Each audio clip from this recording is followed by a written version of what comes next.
रात्री झोप लागत नाही, छातीत आग होते, घशापर्यंत आंबट पाणी देखील येतं.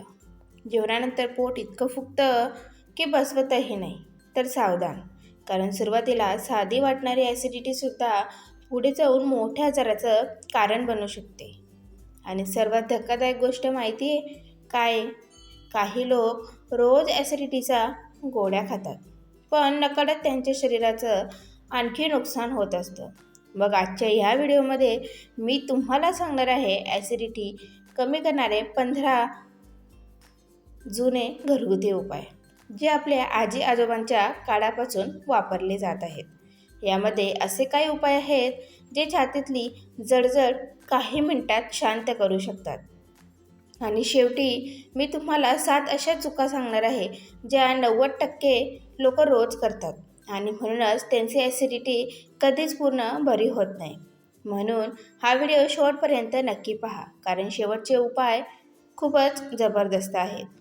मित्रांनो, आजकाल लहान मुलांपासून मोठ्यांपर्यंत सगळेच ॲसिडिटीमुळे त्रस्त आहेत. सतत बाहेरचं खाणं, तिखट, तेलकट पदार्थ, उशिरापर्यंत जागरण, ताणतणाव, वेळेवर जेवण न करणे या सगळ्या कारणांमुळे पोटात जास्त आम्ल तयार होतं आणि मग सुरू होतो त्रास. छातीत जळजळ, आंबट ढेकर, पोट फुगणे, घशात आग होणे, उलटीसारखं वाटणं, भूक न लागणे. पण काळजी करू नका. आता आपण पाहून घेणार आहोत एकापेक्षा एक प्रभावी घरगुती उपाय. त्यातलाच एक नंबर म्हणजे थंड दूध. मित्रांनो, अचानक छातीत आग होते, घशात जळजळ होते किंवा आंबट ढेकर येणे सुरू झालं की अनेकांना खूप अस्वस्थ वाटतं. अशा वेळी एक ग्लास थंड दूध खूप उपयोगी ठरू शकतं. दुधामध्ये कॅल्शियम असतं, जे पोटातील अतिरिक्त आम्ल कमी करण्यास मदत करतं. म्हणून काही वेळात जळजळ कमी होऊ शकते. पण एक महत्त्वाची गोष्ट लक्षात ठेवा, दूध खूप गोड करून पिऊ नका आणि जास्त प्रमाणातही घेऊ नका. रात्री झोपण्याआधी किंवा ॲसिडिटी वाढली असेल तेव्हा थोड्या प्रमाणात थंड दूध घेतल्याने आराम आपल्याला मिळू शकतो. नंबर 2, तुळशीची पाने.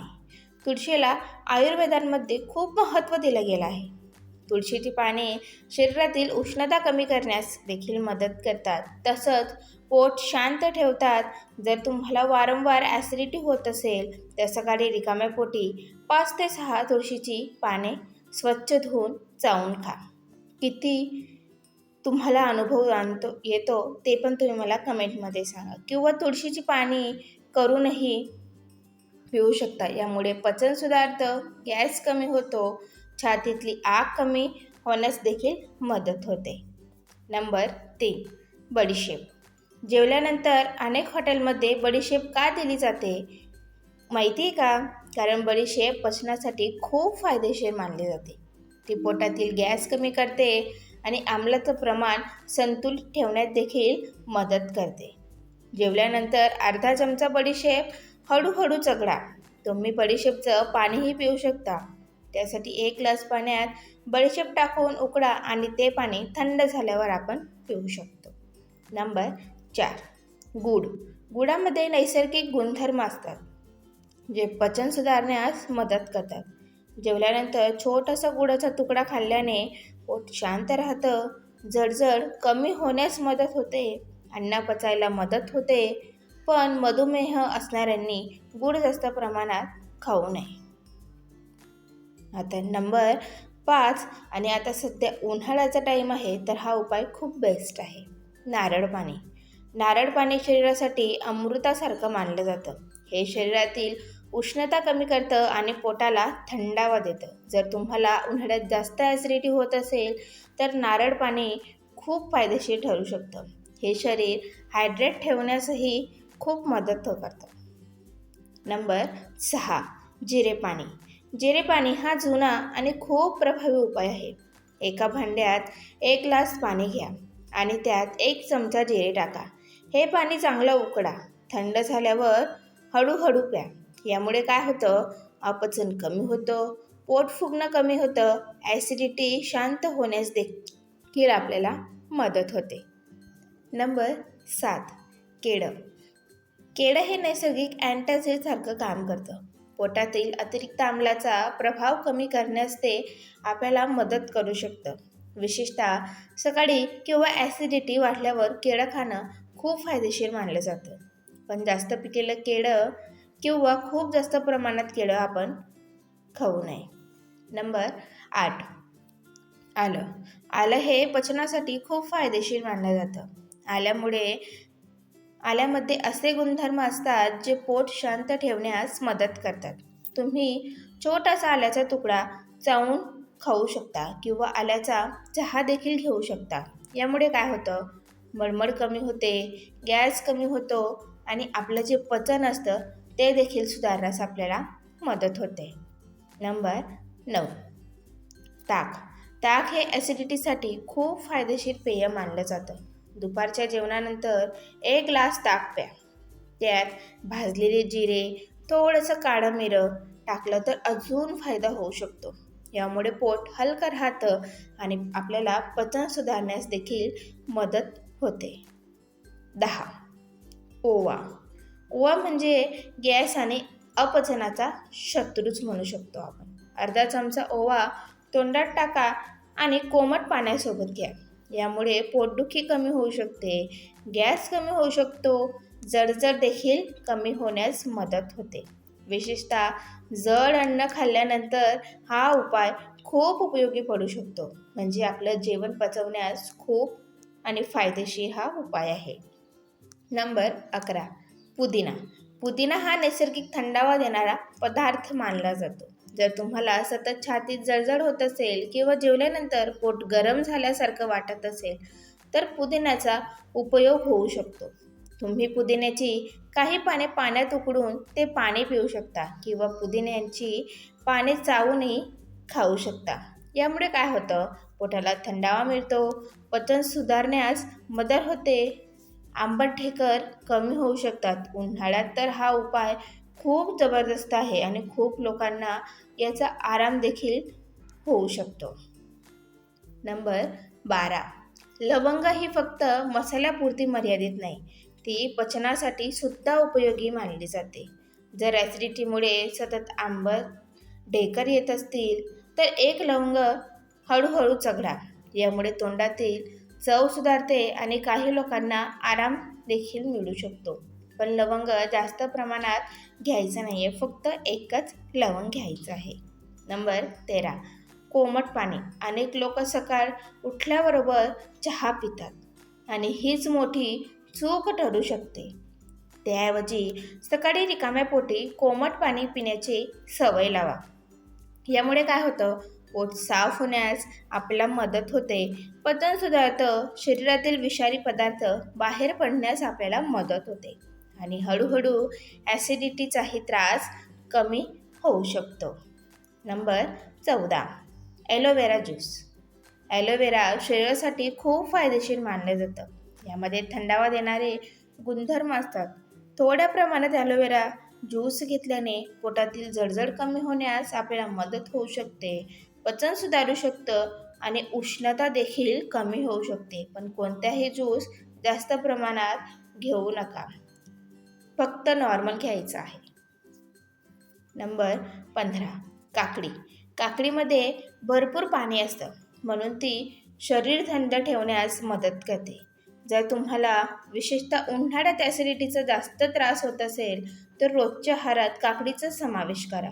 तुम्ही सॅलडमध्ये किंवा तशीच काकडी खाऊ शकता. यामुळे शरीर हायड्रेट राहतं, पोट शांत राहतं, उष्णता कमी होण्यास मदत होते, पचन सुधारण्यास देखील मदत आपल्याला होऊ शकते. काही लोकांना जेवल्यानंतर काकडी खाल्ल्याने देखील पोट हलका वाटायला वाटतं. नंबर 16. खोबरे. ताजं खोबरं खाणं हेही ॲसिडिटीसाठी फायदेशीर मानलं जातं. खोबरे शरीरातील उष्णता कमी करण्यास मदत करू शकतं. जर तुम्हाला सतत पोटात आग होत असेल, छातीत जळजळ होत असेल तर थोड्या प्रमाणात ताजं खोबरं खा. यामुळे काय होतं? पोटाला थंडावा मिळतो, जळजळ कमी होण्यास मदत होते, शरीराला ऊर्जा देखील मिळते आणि तोंडातील कडूपणाही कमी होऊ शकतो. उन्हाळ्यात हा उपाय विशेष फायदेशीर मानला जातो. नंबर 17. सफरचंद. सफरचंद हे हलकं आणि पचनासाठी चांगलं फळ मानलं जातं. जर पोट जड वाटत असेल किंवा सतत आंबटपणा जाणवत असेल तर सफरचंद खाणं खूप उपयोगी ठरू शकतं. सफरचंदामध्ये फायबर असतं जे पचन सुधारण्यास मदत आपल्याला करू शकतं. यामुळे काय होतं, पोट हलकं वाटू शकतं, भूक सुधारण्यास आपल्याला मदत होते आणि पचन देखील आपलं याने सुधरू शकतं. पोटातील अस्वस्थता जी असते ती कमी होऊ शकते, पण नेहमी स्वच्छ धुवूनच आपण फळ खाल्ली पाहिजे. नंबर 18.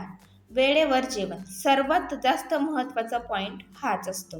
ही सगळ्यात महत्त्वाची सवय आहे. अनेक लोक कामाच्या नादात वेळेवर जेवत नाही.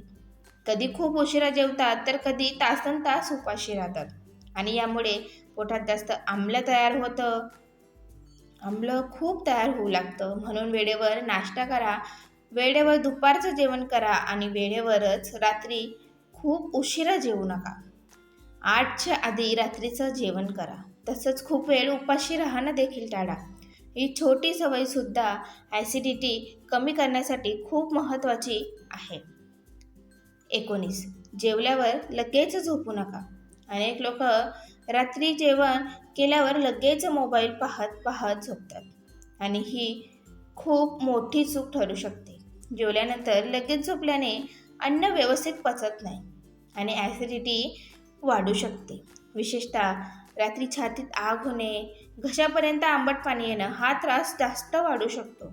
म्हणून जेवल्यानंतर थोडं चालण्याची आपण सवय लावा.